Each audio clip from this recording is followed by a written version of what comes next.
안녕하세요. 인코랩TV 김승철입니다. 제가 오늘 타게 된 차는요, 최근에 출시돼서 굉장히 핫한 BMW의 순수 전기차인 i4입니다. 네, i4는 4 시리즈의 그랑 쿠페를 베이스로 만든 순수 전기차죠. 이 차는 모터가 한 개인 후륜구동 모델과 앞뒤로 모터가 한 개씩 있는 이제 사륜구동 모델 두 가지가 있는데요. 제가 오늘 타게 된 차는 뒷바퀴에 모터가 한 개 있는 후륜구동 모델입니다. e드라이브 40이라고 하죠. 이 차는 이제 모터의 출력이 마력으로는 250kW, 340마력에 해당이 되고요. 토크는 43.8kgm의 토크를 가지고 있습니다. 그리고 변속기는 존재하지 않고요. 이 차를 일상생활에서 탔을 때 느껴지는 특징들을 좀 먼저 살펴보겠습니다. 이 차의 배터리 용량을 좀 말씀을 드리면요, BMW는 이제 두 가지 숫자를 함께 발표하고 있죠. 그러니까 이제 총 용량하고요, 그 다음에 그 순수 사용 용량 두 가지를 이렇게 나눠서 발표를 하고 있습니다. 그래서 총 용량으로는 이제 83.7kWh고요.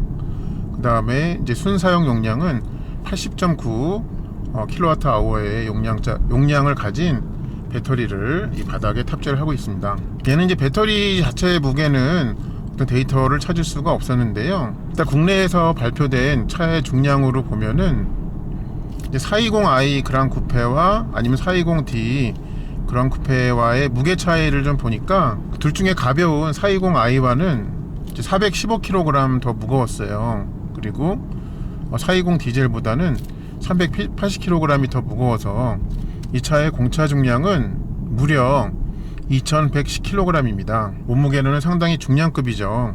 다른 이제 4시리즈에서는 볼 수 없는 특징이라고 한다면은 이 차는 뒷바퀴에 에어스프링을 집어넣은 후륜 에어 서스펜션을 기본으로 갖고 있습니다. 아시다시피 이제 몸무게가 많이 나가는 차들은 이 코일 스프링보다는 에어스프링으로 많이 대체를 하는데, 얘도 뒷바퀴에 한해서 그렇게 하고 있습니다. 이 차가 이제 국내에서 인증받은 1회 충전 주행 가능 거리는 429km로 굉장히 긴 편이거든요. 제가 이 차를 막 받았을 때 배터리 충전이 100%였습니다. 지금 잠깐 오는 동안에 2%가 없어지기는 했지만요, 한번 그 주행 거리를 체험해 보기 위해서 이 주행 거리를 리셋을 할게요. 개별 설정 초기화 이걸 좀 누르겠습니다. 그럼 지금부터 다시 되는 겁니다. 요거는 좀 나중에 마치 성적표의 봉투를 뜯어보듯이 좀 보겠습니다. 지금 제가 여기 적응치 컨텐츠라는 메뉴에 와 있는데요, 여기 애니메이션이 좀 굉장히 재밌습니다. 네, 얘는 주로 파란색의 그 타이어의 파란색 테두리가 뒷바퀴에만 가 있네요. 그러니까 저게 파란색으로 되어 있는 거는 뭔가 회생제동이라는 뜻인 것 같아요, 얘가. 네. 그리고 이렇게 엑셀을 밟아가지고 주행을 할 때는요, 뒷바퀴로 힘이 가는 동안에는 여기에 좀 색깔 표시가 나지는 않고 있습니다. 차의 그림의 앞쪽과 뒤쪽에 뭔가 이렇게 엑셀을 놓을 때마다 줄이 생기거든요. 네, 이런 식으로 이렇게 다시 엑셀을 밟으면 줄이 없어지고, 아까 지금 효율적인 코스팅 그거 중일 때는 이렇게 줄이 계속 애니메이션으로 이 세로 방향으로 이렇게 가네요. 배터리 충전 중일 때는 가로 방향으로 이렇게 물결무늬 표시가 됩니다. 그렇게 구분이 되는 거군요. 그리고 지금 브레이크를 안 밟았는데도 여기에 있는 차량에 브레이크 등이 들어오고 있어요. 네, 그래서 회생제동을 동작하고 있을 때 빨간 브레이크 등이 들어오는지를 여기를 통해 가지고 알 수가 있네요. 여기 예측과 가속이라는 그런 표시가 있는데, 요거는 뭔가 운전자에게 좀 점수를 매기는 것 같습니다. 네, 원래 이제 BMW는 그 순수한 운전의 즐거움을 추구하는 브랜드잖아요. 그래서 사실 이 차를 막히는 시내 안에서 주행할 때는 그다지 즐겁지가 못합니다. 왜냐면 이 차의 능력을 좀 꺼냈을 수 있는 환경이 아니기 때문에 그런데요. 그래서 지금 이 i4는 이 전기차들의 공통적인 특성답게 이 시내에서의 주행이 굉장히 쾌적합니다. 일단은 이런 진동과 소음으로부터 해방된 그런 경험을 할 수 있다는 게 아주 꿀이네요, 꿀. 네. 자, 이 차에는 이제 주행 모드가 여기 버튼이 있어요. 지금은 에코 프로로 가고 있고, 그 다음에 이제 컴포트가 있고, 그러면 여기 표시가 좀 달라지네요. 스포츠 이렇게 있습니다. 일단 에코프로로 조금 주행을 해 보겠습니다. 이렇게 지금처럼 정차 중일 때 아무런 소음 진동이 없죠. 이때는 정말 전기차를 선택하신 분들에게 뿌듯함을 주는 그런 순간일 것입니다. 얘는 이제 스티어링 뒤에 어떤 시프트 패들이 따로 존재하지 않아요. 보통 변속기가 있는 차들에나 시프트 패들이 있는데, 전기차에 시프트 패들이 있는 경우에는 회생제동 감도를 조절하는 데 사용이 되죠. 얘는 일단 패들로 뭔가 조절하는 거는 없습니다. 그럼 혹시 여기 메뉴에서 다른 데에서 이 회생제동을 조절할 수 있는지 한번 그거를 찾아볼게요. 자, 메뉴에서 이렇게 아이콘이 되게 많아가지고 어딘가에 있을까? 주행 설정에 있을 것 같아요. 네, 주행 설정에 구동장치 및 차체 한번 가볼까요? 여기 있네요. 변속 모드 뒤에서의 회생제동. 지금 적응식이라 돼 있다. 그래서 여기 어댑티브라고 적혀 있군요. 요거를 보면은 낮음, 중간, 높음 적응식 이렇게 있네요. 그러니까 여기에서는 보면은 아예 오프는 없어요. 회생제동. 좀 전에 적응식으로 지금 계속 타고 있었는데, 그렇게 하다 보니까 상황에 따라서는 얘가 코스팅을 했었죠. 그런데 어떤 고정된 값으로는 회생제동을 오프하는 것은 없네요. 그럼 일단 그거를 받아들이고 이 적응식으로 좀 놓고 좀 타 보겠습니다. 이 차 여기 센터 터널 보면은 엔진이 있는 최신 BMW들과 거의 같아요. 근데 뭐 약간의 차이가 나는 부분을 좀 말씀드리면, 시동 버튼이 파란색으로 돼 있고 기어 셀렉터에도 여기 이제 파란색의 액센트가 들어가 있죠. 어떤 BMW i를 표현을 하고요. 그리고 다른 데보다는 이제 이 기어 레버에 보면은 이 기어의 위치 중에 이 뒤에 왼편에 S나 M이라는 게 없죠. 얘는 변속기가 존재하지 않기 때문에 그 자리를 대신해서 이제 B라고 적혀 있는 게 있습니다. 그걸로 이제 한 칸을 옮겨 보면요. 이게 엑셀을 발을 놓을 때마다 굉장히 강한 힘으로 제동이 걸리네요. 그러니까 이제 회생제동 모드라고 생각하시면 되겠습니다. 이 계기판에도 B라고 이렇게 적혀 있네요.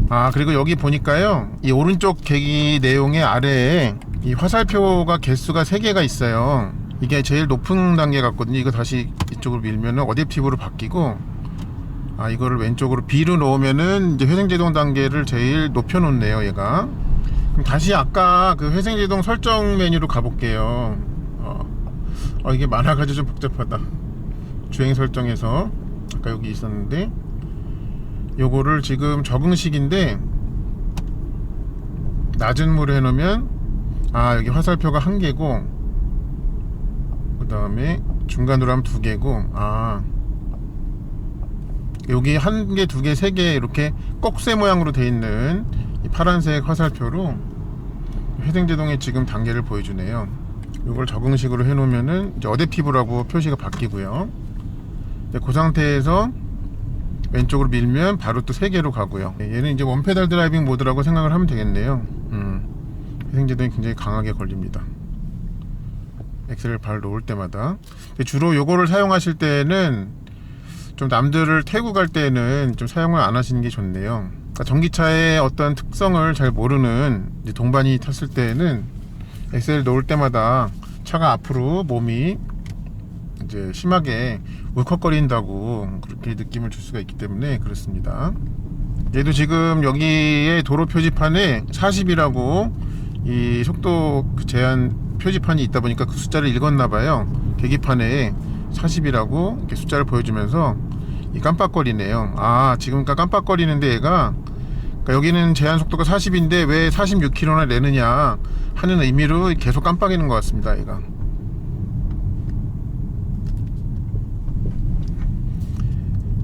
지금 가속 반지턱을 넘었을 때는요, 단단한 편이네요. 서스펜션이. 얘는 이제 뒤에만 에어 서스펜션이라고 말씀드렸잖아요. 근데 이렇게 도로 상태가 계속적으로 변할 때는 뒤가 어떤 좀 많은 고급차에 들어간 에어 서스펜션에 있는 것처럼 그걸 다 이렇게 도로 요초를 삼켜버리는 종류의 그런 특징은 아닙니다. 보니까.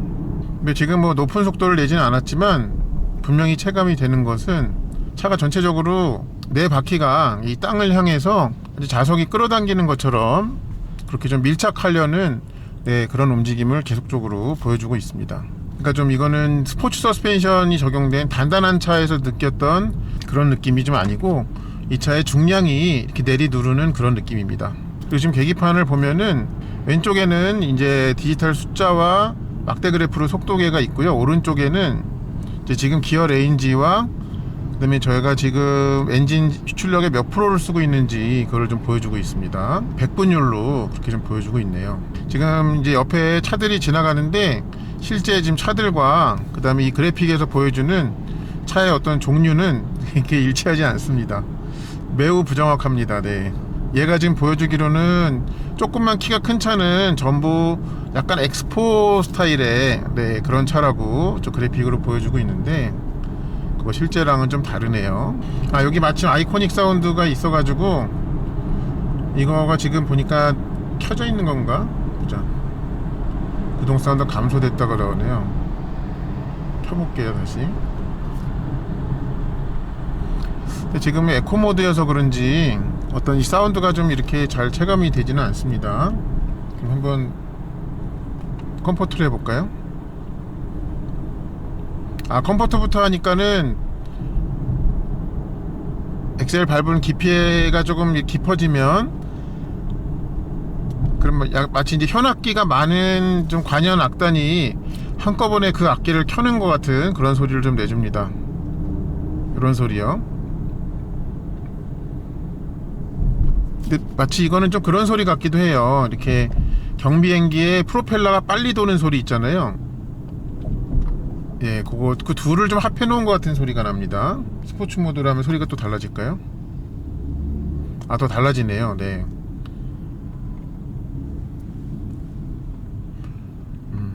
근데 이거는 절대 음량도 다르지만 음색도 좀 같이 달라지는 것 같은 느낌입니다.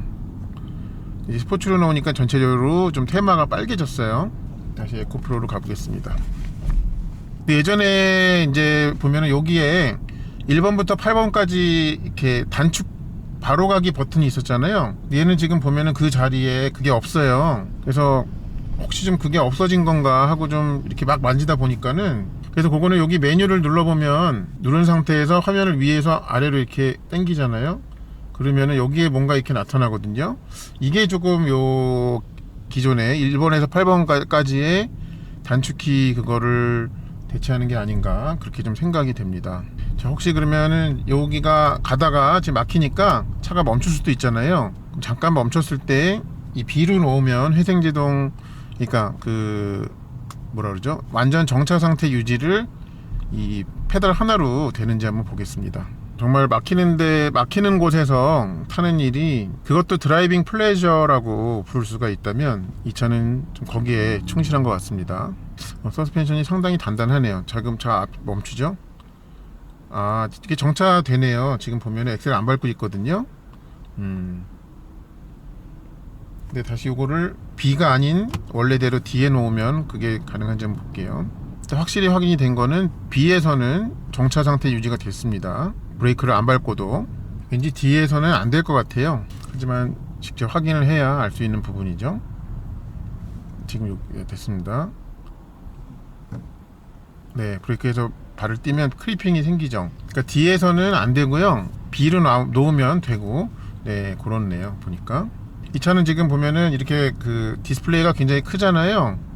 이거를 보니까 홈페이지 보니까 커브드 디스플레이라고 그렇게 부르더라고요. 그러니까 운전석에서 보면 이게 구부러져 있다는 게 잘 느껴지지 않는데, 이제 다른 각도에서 조수석이나 이런 데서 보면 운전자를 향해서 이렇게 약간 구부러져 있어요. 이제 여기에서 볼 때는 눈으로 보거나 아니면 손으로 터치를 하거나 이럴 때, 네, 이렇게 그냥 평면으로 되어 있는 것보다는 더 낫다고 느껴집니다. 지금처럼 흐름을 따라 가지고 이렇게 주행을 할 때에는요, 이 차 안에 타고 움직이는 그 이동하는 느낌이 이 차의 무거운 몸무게가 긍정적으로 좀 도와주는 것 같아요. 그 느낌이 좋도록. 지금 코스팅을 해요. 이게 그 어댑티브가는 회생제동이 어댑티브로 되어 있는 상태에서는요. 지금은 에코프로라서 저 엑셀을 놓을 때마다, 특히 이 젠틀하게 놓을 때마다 이 코스팅이 들어가는데, 그러면 이 회생제동을 어댑티브로 놔둔 상태에서 컴포트 모드에서도 코스팅이 되는지 한번 볼까요? 지금도 되는데요. 컴포트 모드에서도 네, 코스팅이 됩니다. 돼요. 그쵸? 스포츠 모드에서 되는지 한번 볼게요. 근데 지금 요 계기판으로 봐서는 스포츠에서는 이 회생제동이 안 되는 것 같아요. 지금 근데 재미난 일이 생겼는데요. 스포츠 모드에 놓고 이게 메뉴가 적응식 콘텐츠에 들어가 있으니까 이 타코미터가 나오네요. 엔진차처럼. 다른 그거에서는 안 나왔거든요. 그리고 여기 이제 온도 표시가 나와요. 이거는 구동장치, 이게 모터의 온도일 것 같은데, 네, 그 표시도 좀 나오네요. 아까 컴포트나 에코프로에서는 이 표시가 없었는데, 근데 지금 그 차 모양 그림 그게 지금 없어가지고 엑셀을 놓을 때 이게 코스팅이 되는지 아닌지 그거를 좀 잘 알 수가 없네요. 근데 지금 여기 요 표시에 그 눈금 선이 아래 위로 왔다 갔다 하는 걸로 봐서는 스포츠 모드에서는 안 되는 것 같은데요. 아니 근데 지금 보면 또 되는 것 같기도 하고, 요건 좀 헷갈립니다. 저도 이게 되기도 하는 것 같습니다. 이 스포츠 모드에서도 코스팅이 여전히 되는 것 같아요. 네, 되는 것 같아요. 네, 저는 된다에 한 표를 주겠습니다. 지금 그런데 배터리 충전 중인데 이 브레이크 등에 불이 안 들어오죠. 그러니까 얘가 회생제동을 한다고 해서 항상 뒤에 빨간불이 켜지는 것은 아니고 일정 힘 이상이 됐을 때에만 이 빨간불이 들어온다고 봐야지 맞겠습니다. 실제로 전기차들이 그렇죠. 항상 회생제동 될 때마다 뒤에 불이 켜지지 않죠. 어느 힘 이상으로 이 감속이 돼야 좀 되는 그런 특징이 있죠. i4로 타고 가면서 뭔가 좀 느낌이, 그러니까 주행의 느낌이 제일 좋은 속도 영역 대는요 한 80에서 100 정도로 그냥 이렇게 크루징을 할 때 있잖아요. 그때는 좀 있던 뭐 주행의 안락감이나 아니면 이렇게 지면을 향해서 좀 붙어있는 느낌, 전반적인 것들이 이거보다 더 높은 클래스 중에 그 중에 좀 높은 엔진 모델들 있잖아요. 그 안에 타고 가는 그런 느낌을 주고 있습니다. 굉장히 고급집니다. 쉽게 말씀드려가지고. 네. 자, 아직 i4를 타보지 않으신 분들이 시승을 해보신다면 제가 예상컨대 같은 베이스의 4시리즈 엔진이 있는 4시리즈 그란 쿠페보다 이런 좀 고급스러운 주행감까지 좀 만족스러워 하시게 될 것 같습니다. 이게 상당하네요. 그리고 이렇게 주행 중에 또 외부 소음은 뭐 아주 조용한 스타일까지는 아닌데요, 타이어 구르는 소리까지도 굉장히 좀 낮은 수준으로 방음이 되어 있다는 것은 말씀드리고 싶습니다. 네, 이런 속도로 그냥 다른 차들과 함께 이 흐름에 섞여가지고 주행을 할 때 느낌이 참 좋아요.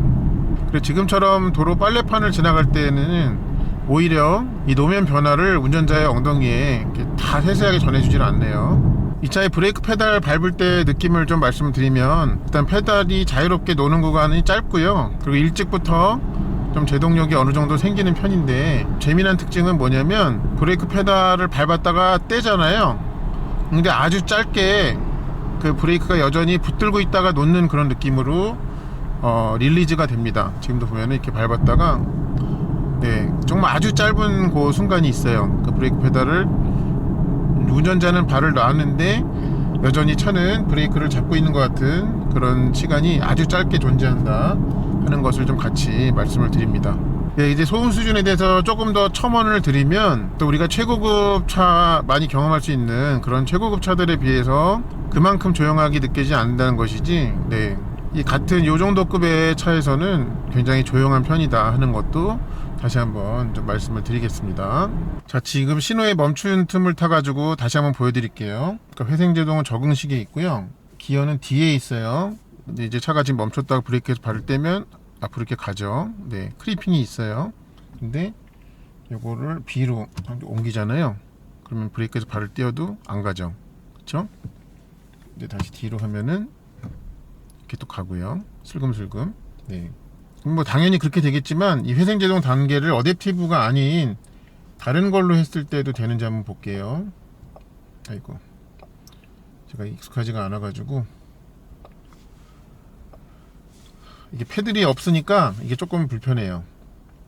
낮음으로 해볼까요? 네, 뒤에서는 크리핑이 있고 B로 하면은 없고. 네, 그러니까 요거는, 네, 이 B로 놓으면 말 그대로 원페달 드라이빙 모드라고 생각을 하시면 되겠습니다. 요거는 느낌적인 느낌일 것 같아요. 네, 근데 이 차는 똑바로 갈 때 이 직진성에 있어서만큼은 이 조향에서의 직진성, 조향에서 느껴지는 직진성이 엔진차보다는 좀 가운데에서의 고정감이 좀 약한 것 같아요. 그러니까 그렇게 느껴지는 이유는 일단 앞에 얘는 공간이 비어 있다시피 하죠.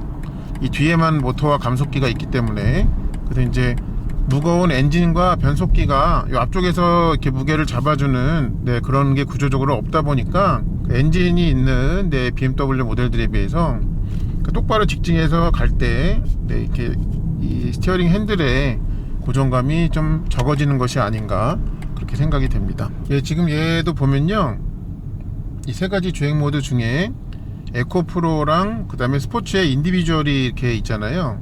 그러니까 뭔가 개별적인 항목들이 조절이 가능하다는 건데 어떤 게 있는지 한번 살펴볼게요. 에코 프로에서는 보면은 시트 열선, 냉난방, 사이트는 이 유리 열선이네요 보니까. 조향, 그 정도가 있고요. 스포츠에서는 뭐가 있는지 볼까요? 조향이 있어요. 그래서 두 가지의 조향의 무게겠죠. 이거는 구동장치는 이것도 두 가지가 있군요. 그러니까 조향하고 그 다음에 파워트레인 그거만 있다고 보시면 되겠네요. 그러니까 스포츠에 넣어 놓고 그거를 특정 항목만 컴포트로, 그러니까 역으로 선택하는 것이 가능하다, 그렇게 보시면 되겠습니다. 운전 좋아하시는 분들은 이렇게 비 올 때 차를 끌고 나와서 운전 유유자적한 운전하기를 즐겨 하시는 분들도 있죠. 그 운치 때문에 그런데요, 전기차는 그 운치가 한껏 고조되죠. 왜냐면 이 빗방울이 차의 곳곳을 때리는 소리가 정말 잘 들리고 마치 그렇지 않은데 내 몸에 비를 맞는 것 같은 그런 느낌마저 주기 때문에 그렇습니다. 이렇게 비가 이렇게 많이 내릴 때 전기차를 타고 가면 느낌이 또 엔진차와는 좀 많이 색다른 부분이 있어서 그거를 말씀을 드립니다. 잠깐 제가 말을 멈추고 ASMR을 좀 해볼까요?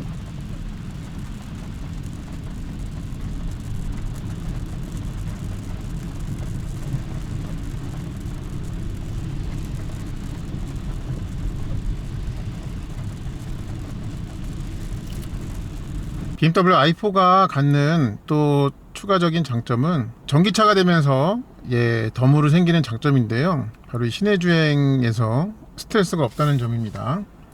물론 길이 막히면은 약속 시간에 늦을까봐 받는 스트레스가 있지만 그거는 뭐 모든 자동차가 다 있기 때문에 이 차만에 해당된다고 볼 수는 없고요. 그리고 이제 엔진차들도 아이들링 스탑 앤 고가 있어서 이 시내에서 이렇게 멈추면 엔진 시동이 꺼지지만 또 일정 시간 지나고 나면 소음과 진동이 시작이 되잖아요.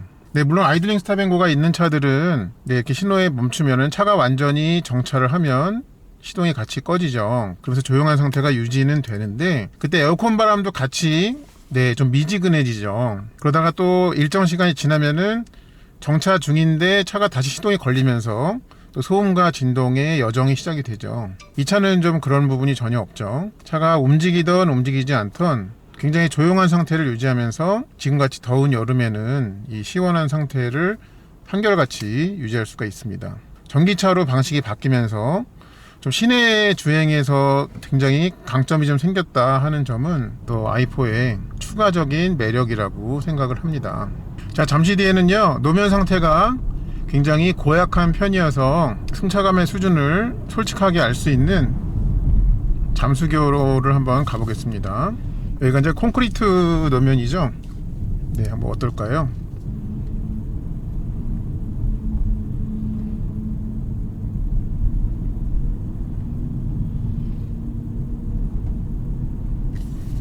이 정도면 좋은 편인데요.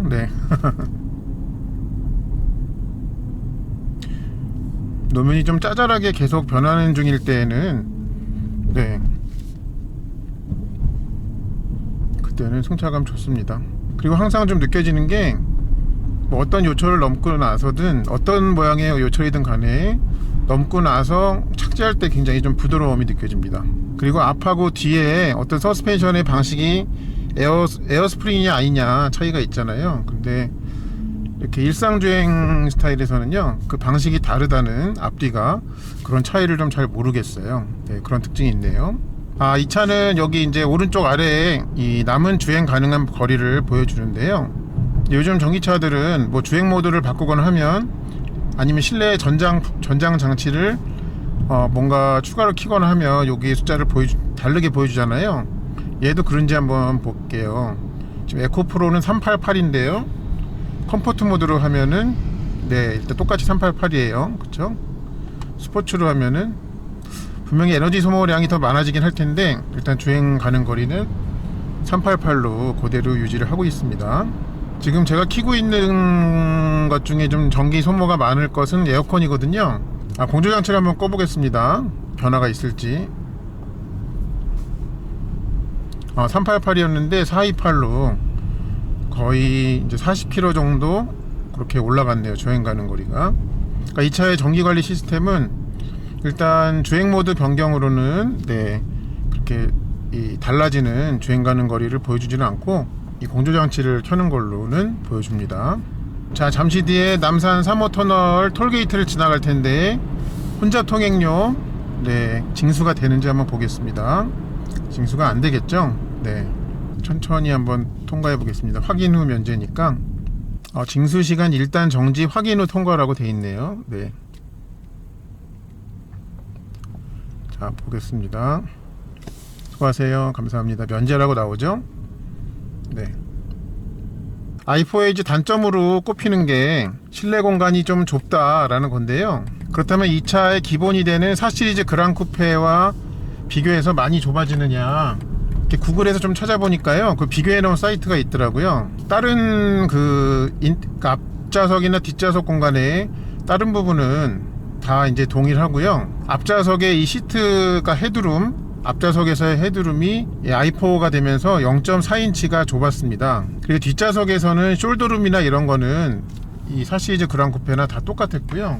뒷자리 레그룸이 0.9인치가 이제 작다라고 이렇게 돼 있더라고요. 그 얘기는 뭐냐면 이 차의 본 바탕이 되는 4시리즈 그랑 쿠페가 원래 이 실내 공간의 크기 때문에 선택되는 차가 아니었듯이 이 차 또한 방식이 전기차로 바뀌면서 실내 공간의 변화 자체는 거의 없는 수준이다 라고 이제 보입니다. 요새도 이제 전기차가 다양하게 이제 많이 나오면서 또 전기차 전용 플랫폼으로 나온 차들은 실내 공간이 훨씬 좀 잘 나오죠. 잘 뽑아내죠, 공간 크기를. 근데 얘는 어떻게 보면 좀 이렇게 전기차 전용 플랫폼으로 나온 차는 아니기 때문에 실내 공간에서는 좀 넉넉하다 말씀드릴 수는 없지만 실제로 엔진 방식의 4시리즈 그랑 쿠페와 비교하면은 거의 차이가 없다 라고 봐도 되는 수준이겠습니다. 이 차에 좀 크게 불편한 점 하나를 꼽으면요, 이 시프트 패들이 없다 보니까 이 회생제동의 단계를 조절을 해야 될 때 이 화면 안으로 좀 들어가야 되는 그런 불편함이 있습니다. 그렇게 운전을 하다가 물론 이 기어 레버를 왼쪽으로 B로 옮기면 이제 원페달 드라이빙 모드로 바로 들어가긴 하지만 그거 말고 이제 3단계 중에 그렇게 단계끼리 좀 왔다 갔다 하고 싶을 때 있잖아요. 네, 그럴 때를 말씀드리는 거예요. 그렇게 하려면은 여기 이제 주행 설정 가야 되거든요. 구동 장치 및 차체 여기로 가야 됩니다. 여기 이제 변속 모드 뒤에서의 회생제동 여기를 가야지만 이걸 할 수 있거든요. 그래서 만약에 이제 전기차에는 패드를 넣지 않는 게 어떤 BMW가 정한 원칙이라면요, 이런 방법도 있을 수 있겠죠. 뒤에 왼편에 B만 있지만 기존에 이제 엔진차처럼 그 플러스 마이너스를 B의 위나 아래에다가 추가만 해주면은 이렇게 큰 변경 없이 불편함을 해소할 수 있는 것이 아닌가, 그렇게 좀 생각이 됩니다. 이 차의 회생제동 중에 이 적응식 있잖아요. 요 계기판에 어댑티브라고 적히는 거, 이거는 앞차의 유무에 따라 가지고 이 코스팅과 그 다음에 코스팅을 안 쓰는 거, 그 다음에 회생제동 강도 조절 이런 거를 굉장히 똑똑하고 자연스럽게 잘 합니다. 이렇게 잘 하는데요, 이거를 사용하실 때 그거는 좀 아셔야 될 것 같아요. 뭐냐면 이렇게 앞에 차가 있어 가지고 앞차를 따라가다가 이제 앞차가 멈추잖아요. 그렇다고 해서 얘가 이 회생제동 조절로 따라서 멈추지는 않는다라는 것입니다. 저거 앞에 차가 있는데 일부러 제가 브레이크를 안 밟아 볼게요. 네, 어느 정도까지는 멈추지만, 네, 그렇죠? 회생제동이 나도 모르게, 반말해서 죄송합니다, 저도 모르게 브레이크 페달을 밟게 됩니다. 앞차가 주행 중일 때는 얘도 따라가지고 회생제동을 똑똑하게 그 수준을 잘 조절을 하지만, 나는 가고 있는데 앞에 차는 멈출 때 그때까지 따라서 멈춰주지는 않는다 하는 점도 같이 좀 타보니까 알겠더라고요. 그걸 말씀드립니다. 다시 한번 해볼게요. 이 적응식으로 회생제동을 해놓고 저는 가고 있는데 앞에 차는 멈춰 있을 때 얘가 따라 세우지 않는다 했잖아요. 근데 이제 같이 주행하고 있을 때는 지금처럼 상당히 잘 저거를 해요. 자, 그러면 천천히 접근해 볼게요. 앞에 멈춰 있는 차에 어느 정도는 속도를 얘가 줄여요. 정차까지 이렇게 가진 않죠. 쭉 가죠 그냥. 네, 이거 말씀을 드리는 것입니다. 그래서 요거 해놓고 얘가 차간거리 조절을 이 주행 중에 잘 한다고 해서 멈춰있는 차에까지 얘가 해주겠지, 네, 하는 기대는 하지 마시라, 여러분의 안전사항 필요해서 드리는 말씀입니다. 자, 이렇게 고속화도로에서 주행하다가 운전자 보조 기능 한번 켜볼게요. 왼쪽 스포크의 아래줄에 맨 아래줄에 가운데 버튼을 누르고요. 그 다음에 모드를 눌러주면 안전거리 제어 기능하고 어시스티드 드라이빙 모드라고 이렇게 나옵니다. 근데 보면은 여기 핸들 아이콘이 생겼다가 안 생겼다 하죠. 안전거리 제어 기능이라는 거는 크루즈 컨트롤인데 이 조향 보조 기능만 빠진 것으로 그렇게 보입니다. 왜냐면 이 조향 아이콘이 나타나지 않기 때문에. 그래서 이제 크루즈는 켜지만 뭐 조향은 내가 하겠다 이렇게 할 수도 있겠죠. 그런 분들을 위해서 선택할 수 있게 해준 것 같고요. 다시 한번 모드를 눌러서 이제 어시스티드 드라이빙 모드로 하면은 이 조향 보조까지를 추가하는 거죠. 요거까지 해놓으면은 이제 이 차로 가운데에서 일정 시간 동안 계속 유지하면서 가는 거가 되고요. 지금 이렇게 잠깐 앉아봤더니 노란불로 경고를 하죠. 제가 다시 요것마저 한번 무시를 해보겠습니다. 그러면 얘가 또 뭔가 경고를 하겠죠. 빨간색으로 이제 경고를 해요. 네. 아, 그리고서 이제 이렇게 하는군요. 아예 손을 놔버리면서 속도를 줄이네요. 그래서 운전자가 가속 페달을 밟도록 그렇게 하는군요. 네. 그리고 이렇게 운전자 어시스턴트 메뉴로 이렇게 들어오잖아요. 네. 이쪽 오른쪽 그 인포테인먼트 모니터 화면이 굉장히 크죠.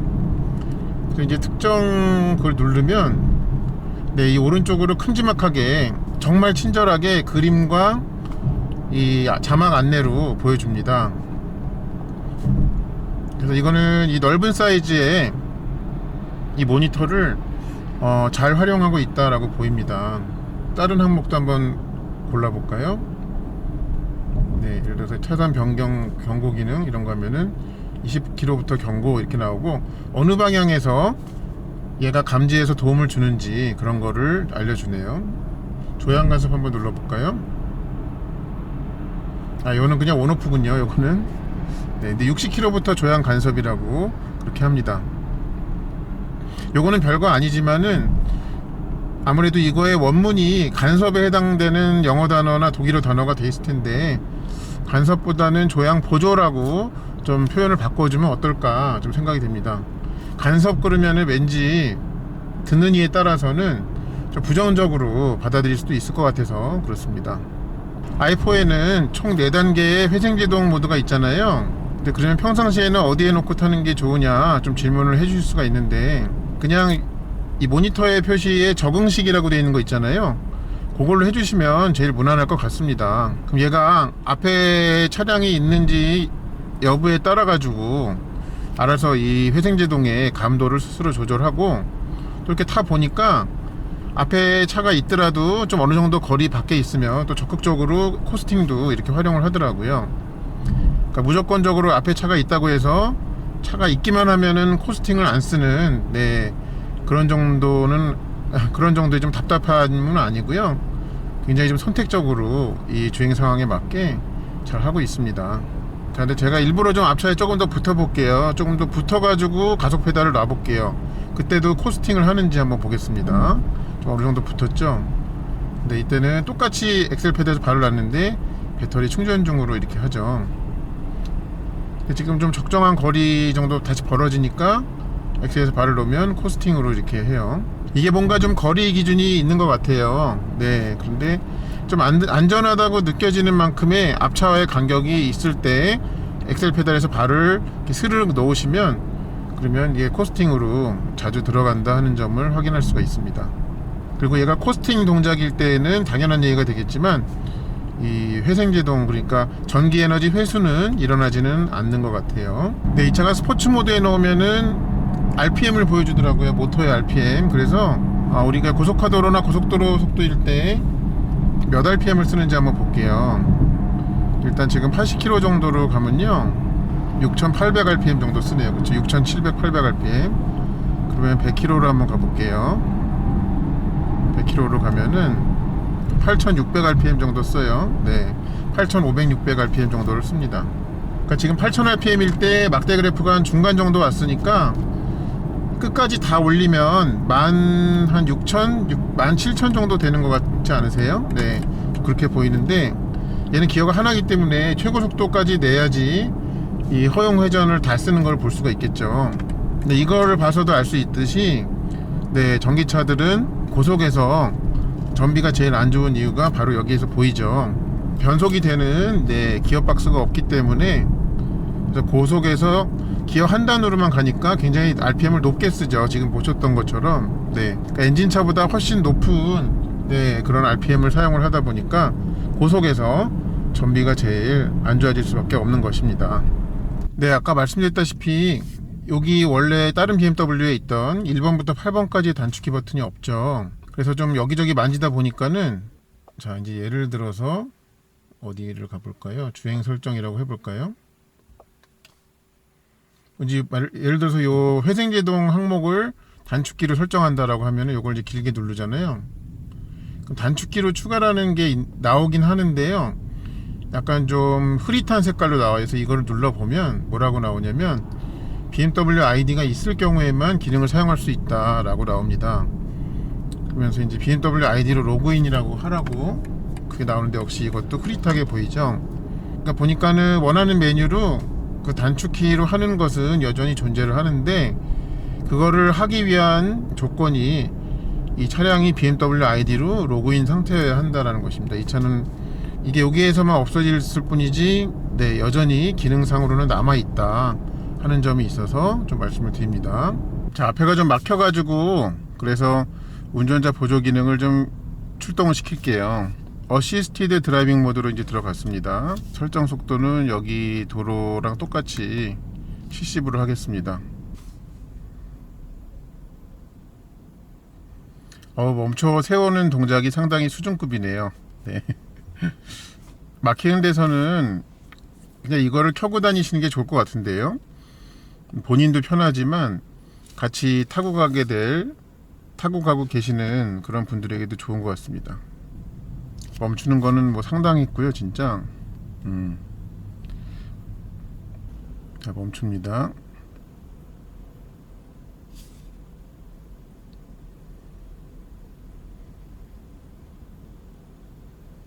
일단 국민 대기 시간이 3초는 넘었고요. 다시 출발하는데요, 지금은. 네, 일단 운전자의 몸에 뭐 앞방향이나 뒷방향이나 전혀 울컥거림에 이응자도 주지 않습니다. 쉽게 말씀드려가지고 정말 수준급으로 제어를 해줍니다. 이렇게 완전히 멈출 것 같은 그런 상황이었다 다시 출발할 때에도, 예전에 BMW의 직렬 6기통이 실키 6라고 해서 명성이 높았잖아요. 얘는 실키 I네요. 네, 여기 운전 어시스턴트 메뉴를 가보면 이 주행이라는 거에 속도 보조 장치라는 게 있어요. 그래서 요거를 좀 가면서 사용해 보게 되었는데요, 얘도 이 계기판과 헤드업 디스플레이 안에다가 지금 주행 중인 도로의 속도 제한을 숫자를 보여줘요, 표지판으로. 그리고 굉장히 저런 표지판에 대한 인식률이 좋은 것 같아요. 딱 그 표지판에 거의 다 도착했을 때 그때 이 재빠르게 그걸 바꾸는데요. 자, 여기 지금 70km 속도 제한 구역인데, 제가 그 70km보다 아래의 속도로 가다가 그걸 넘기잖아요. 그럼 이렇게 지금 보이는 것처럼 이 속도 표지판 아이콘을 깜빡깜빡거려요. 그래서 운전자에게 다시 그 아래로 낮추도록 그렇게 경고를 합니다. 경고는 이렇게 깜빡거리는 방식으로 해서 눈에 좀 잘 들어오고요. 그리고 이제 운전자 보조 기능을 켜가지고 이렇게 가잖아요. 그러면은 그 도로에 제한 속도를 한 번에 맞추려면 여기 이렇게 속도 표지판 옆에 셋이라는 게 보여요. 그럼 셋이라는 것만 누르면 그러면 네, 이 도로의 그 제한 속도로 한 번에 크루즈 컨트롤의 속도 설정이 됩니다. 그리고 이제 차의 안내대로 이렇게 제한 속도에 맞게 크루즈 컨트롤 설정이 돼서 가다가 예를 들어서 얘가 새로운 속도 표지판 숫자를 인식을 하잖아요. 자, 이렇게 70에 맞춰가지고 딱 가다가 앞에 이렇게 60이라고 나오잖아요. 여기서도 인식을 안 하네요. 아, 됐죠. 인식을 했죠.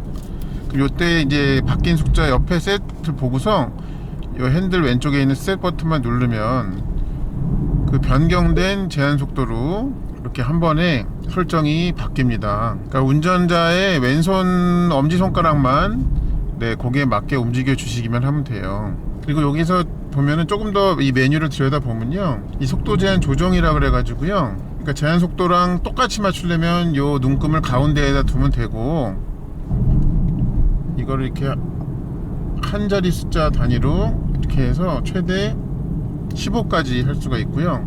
그러니까 플러스 마이너스 그 15를 할 수가 있어요. 근데 지금 여기 이제 그 60이라고 나오잖아요. 그럼 셋을 다시 누르면요, 제가 지금 옵셋을 67로 해놨잖아요. 그러면은 67로 그렇게 되고, 지금 또 여기 70으로 바뀌어가지고 다시 한번 셋을 누르잖아요. 그럼 얘가 속도 설정이 여기 제한 속도 플러스 요 속도 제한 조정치, 네, 조정치, 네, 가수 정희님의 남편분이죠. 그렇게 이제 바뀐다라는 말씀입니다. 그래서 옵셋 설정을 위로 15, 아래로 15 그렇게 할 수 있다는 점도 말씀을 드립니다. 이 모니터에 이 발열 있잖아요. 근데 이 앞방향으로는 뭐 발열이 굉장히 적은데요. 제가 어떻게 하다가 이제 이 뒤에 손으로 이렇게 잡게 됐거든요. 여기를 뭘 터치하느라고.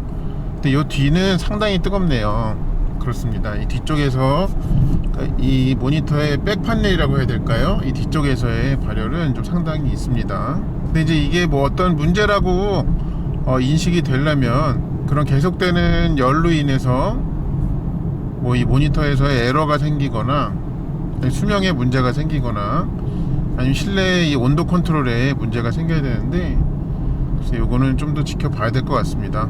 지금 이제 주행 가는 거리가 60km 아래로 떨어지니까 경고가 한번 나왔었고요. 네, 그래서 이제 알림 부분에 안 읽은 메시지를 좀 들여다 보려고 해요. 주행 가는 충전소를 표시하겠습니까 해서 이렇게 하잖아요. 이제 검색 중이라고 이렇게 나오고,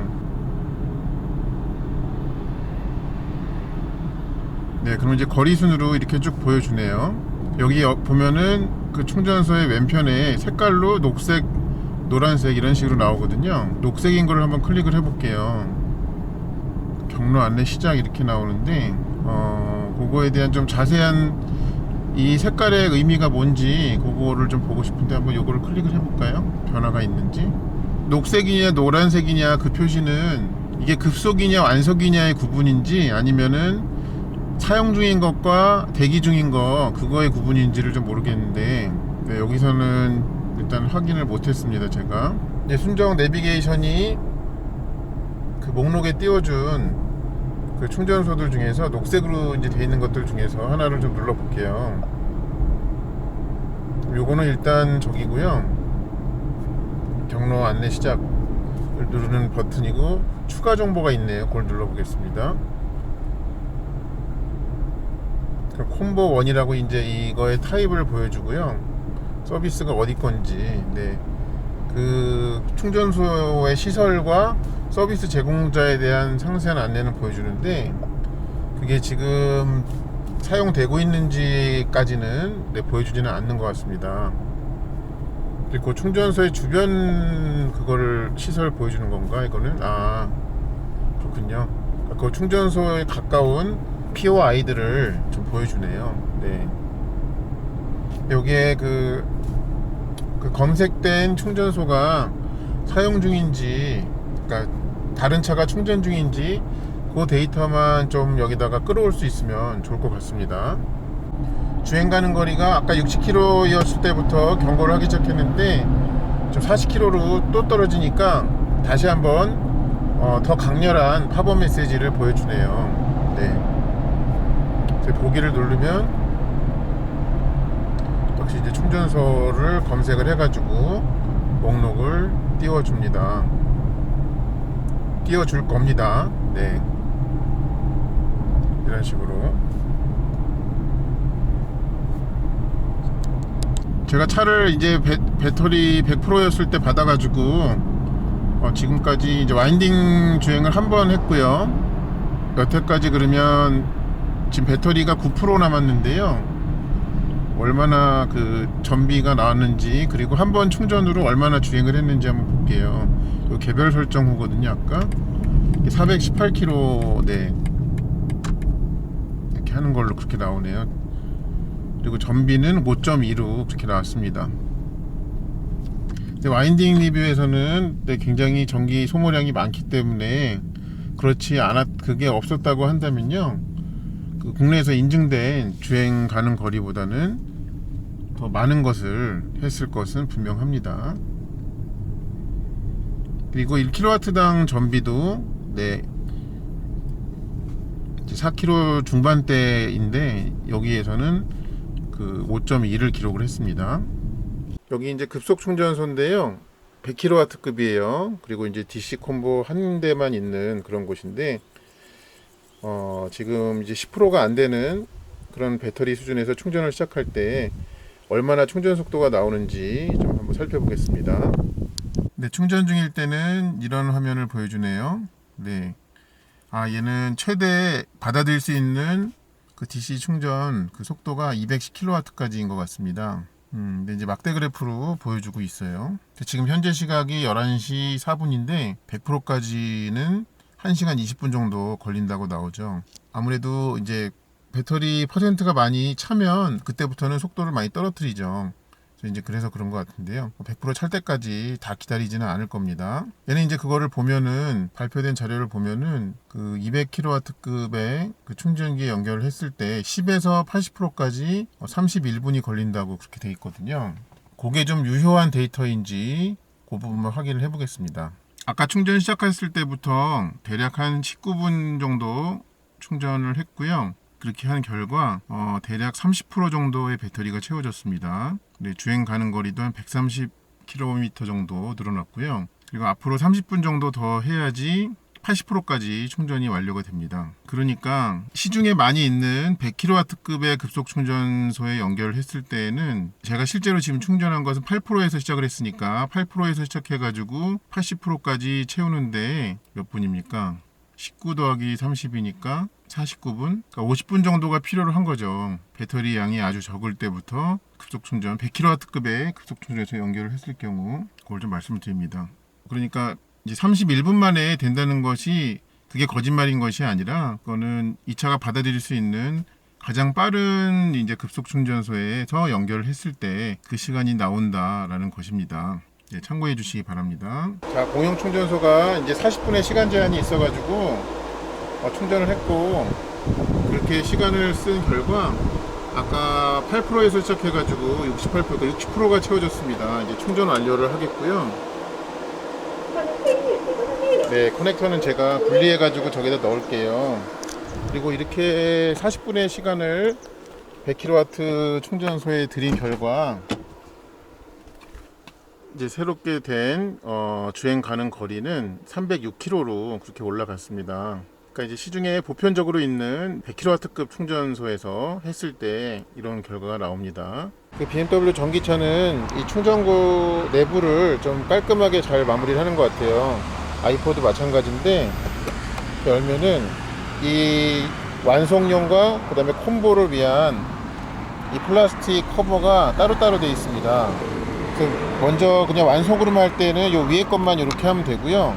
급속까지 할 때는 아래 것까지 이렇게 해주면 이렇게 DC 콤보가 다 나오죠. 네. 이거 닫을 때는 이렇게 따로따로 닫을 필요가 없이 위에 거 하나로 한꺼번에 이렇게 닫으면 됩니다. 뭐 아래 것만 열 일은 없지만 그래도 해보면은 아래 것만 누르더라도 다 한꺼번에 이렇게 열리네요. 네. 하여튼 편리하게 되어 있습니다. 보기에도 깔끔할 뿐만 아니라. 그리고 엔진 BMW들이 이제 이 자리에 공조장치가 있잖아요. 근데 얘는 딱 보면 그게 없죠. 걱정하지 않으셔도 되겠습니다. 항상 쓸 수 있게 이 화면의 하단에 그걸 배치를 해놨는데요. 요 가운데 냉난방 시스템 메뉴 요거를 누르시거나 아니면은 요 양쪽에 이 숫자 있잖아요. 온도 조절 숫자. 네, 그거를 누르셔도 됩니다. 그래서 여기에 항상 띄워놓는다는 거, 온도 조절 장치를, 그거를 좀 말씀드립니다. 뒷좌석 공간을 좀 살펴보면요, 제가 뒤에 이렇게 앉아 있어요. 네, 이 앞에 지금 운전석이 제가 앉는 기준으로 그렇게 한 거고요. 뭐 이 정도의 공간을 보이고 있습니다. 근데 이제 여기서 좀 보이는 것은요, 네, 이 천장 부분이 이렇게 뒤쪽으로 많이 이렇게 내려오면서 이 사람이 여기다가 그러니까 헤드레스트에다가 머리를 기대잖아요. 그렇게 하면은 여기 닿기가 굉장히 쉬운 그런 곡선을 가지고 있습니다. 저도 좀 이렇게 머리의 윗부분은 지금 앉아 보니까 닿는 게 있고요, 지금. 그리고 이제 이 2열의 등받이 시트의 각도가 좀 앞쪽으로 많이 서 있는 편입니다. 물론 각도 조절은 되지 않고요. 좀 성인이 뒤에 앉아가지고 긴 시간 동안 좀 가기는 쉽지 않을 것 같습니다. 그리고 뒤에 앉아가지고 이 뒷좌석 등받이가 앞쪽으로 좀 이렇게 서 있다 보니까 그 1열의 저 대시보드가 상당히 좀 가까이 있는 것처럼 그렇게 보이는 것도 있네요. 그러니까 앞좌석에 앉은 분들과 좀 더욱 돈독해질 수는 있을 것 같습니다. 여기 이제 무선 충전 패드 말씀을 드리겠는데요. 이 위치나 이런 게 굉장히 좋아요. 이렇게 스마트폰을 가로로 이렇게 놓으면 운전 중에 힐끔힐끔 참고할 수도 있고요. 그리고 무선 충전의 속도 자체도 좀 빠르더라고요. 네, 그렇기는 한데 얘도 이제 여기가 이렇게 막혀 있는 구조이다 보니까는 여기에 좀 짧은 시간을 동안 무선 충전을 하더라도 이 스마트폰이 금방 뜨거워지게 만드는 그런 점은 있더라고요. 네, 깜깜한 데서 도어 핸들 쪽을 보면은 이렇게 보입니다. 바닥에 이렇게 카펫도 깔아주고요. 네, i4의 헤드업 디스플레이는 굉장히 화면도 크지만 그 안에 정보들이 굉장히 눈에 잘 들어옵니다. 시인성이 좋은데요. 저거 자체를 한 3가지 정도로 이렇게 서로 다르게 다른 디자인으로 좀 보이게 하는 게 있거든요. 그 3가지를 좀 보여드릴게요. 일단 지금 거가 기본 화면이고요. 그 다음에 디렉셔널 뷰라는 게 이렇게 있습니다. 그리고 또 하나가 축소 화면이라는 게 있습니다. 그러니까 이 축소 화면으로 넣으면 이 화면 프레임 전체를 다 사용하지 않고 그 중에 아래쪽 절반 그 정도를 활용을 하네요. 자, 제가 i4를 이틀 동안 이런저런 조건에서 리뷰를 하면서 총 평균 전비를 좀 살펴보려고 합니다. 주행 조건은 되게 다양했어요. 네, 와인딩 리뷰 두 군데 코스도 다 소화를 했고 막히는 데도 많았고 뭐 그랬습니다. 얘가 이제 발표된 그 공인 복합 전비는 4.6이거든요 1kWh당. 어떻게 했을까요? 한번 보실까요? 여기 제가 해놨네요. 제가 598km를 탔는데요. 그러니까 개별 설정은 리셋을 얘기하는 거예요. 리셋을 하고 나서 5.0이 나왔습니다. 그러니까 이제 발표된 것보다는 잘 나왔고, 그리고 이제 와인딩 리뷰할 때 워낙 이제 전기 소모가 많아가지고요. 네, 그게 없었다면 이거보다 훨씬 높은 숫자가 가능했었을 것입니다. 어쨌든 좀 결론 내릴 수 있는 거는 네, 발표된 전비보다는 어떻게 타더라도 높게 나온다라는 것입니다. 좀 이 차를 시승해보고 나서 결론을 내드려야 될 것 같은데요. 이 BMW i4는 어떤 차량이었을까요? 엔진이 탑재된 4시리즈 그랑 쿠페가 그 내연기관 끼리에서의 처해 있는 위치만큼 이 i4도 이 전기차 끼리에서의 그 같은 포지셔닝을 차지하게 될 것이다 라고 생각이 듭니다. 그 대신에 i4는 전기차가 되면서 생기는 전기차만이 주는 장점들 있잖아요.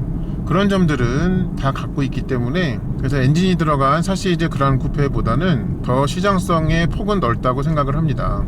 그래서 이 차가 원래 경쟁을 벌여야 할 2열 4시리즈 그랑 쿠페는 4시리즈 그랑 쿠페보다는 더 시장성의 폭은 넓다고 생각을 합니다. 그래서 이 차가 원래 경쟁을 벌여야 할 2열 4시리즈 그랑 쿠페는 4시리즈 그랑 쿠페보다는 더 시장성의 폭은 넓다고 생각을 합니다. 그래서 이 차가 원래 경쟁을 벌여야 할 그 대상자는 경쟁의 상대방은 다른 브랜드의 전기차여야 하는데, 제가 생각하기에는요, 이 차가 실제로 시장에서 경쟁을 벌이고 있는 차종은 같은 집안의 같은 형제, 그러니까 엔진이 탑재된 샤시즈 그란 쿠페와 오히려 경쟁을 벌이고 있게 되는 게 아닌가 하는 그런 생각이 들게 되더라고요. 그래서 이 차에 이제 실내 공간이 좁다고 그런 평이 많잖아요. 제가 아까도 말씀드렸다시피 얘의 기본은 그란 쿠페 아닙니까? 샤시즈 그란 쿠페. 쿠페라는 단어가 들어있잖아요. 쿠페들은 보통 실내 공간의 크기 때문에 선택되는 일이 없죠. 그래서 엔진 방식의 샤시즈 그란 쿠페가 그렇듯이 i4도 이 차의 셀링 포인트는 실내 공간의 여유도나 크기는 아니라고 생각을 합니다.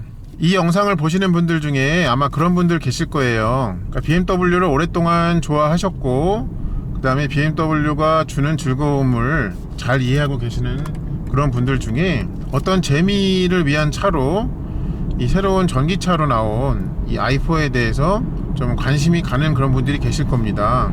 제가 그런 분들께 드리고 싶은 말씀이 있는데요, 이 차를 선택을 하시는 쪽으로 아니면은 그렇지 않은 쪽으로 결론을 내리시기 전에 여러분이 주로 스포츠 드라이빙을 하시는 그 주행 코스나 환경이 있잖아요. 가능하시다면 i4를 거기 그 무대에 차를 데리고 가서 거기에서 여러분이 평소에 하시듯이 해보시고 그 다음에 결론을 내리시는 것을 추천을 드립니다. 그러니까 제 영상을 포함해 가지고 단순하게 유튜브 영상만을 보고 한다 안 한다 결정을 하시거나, 아니면은 뭐 각종 시승기나 글, 남들의 경험만을 읽고서 그것만 가지고, 아니면 남들의 얘기만을 듣고서 결론을 내리시는 일은 좀 생기지 않았으면 합니다.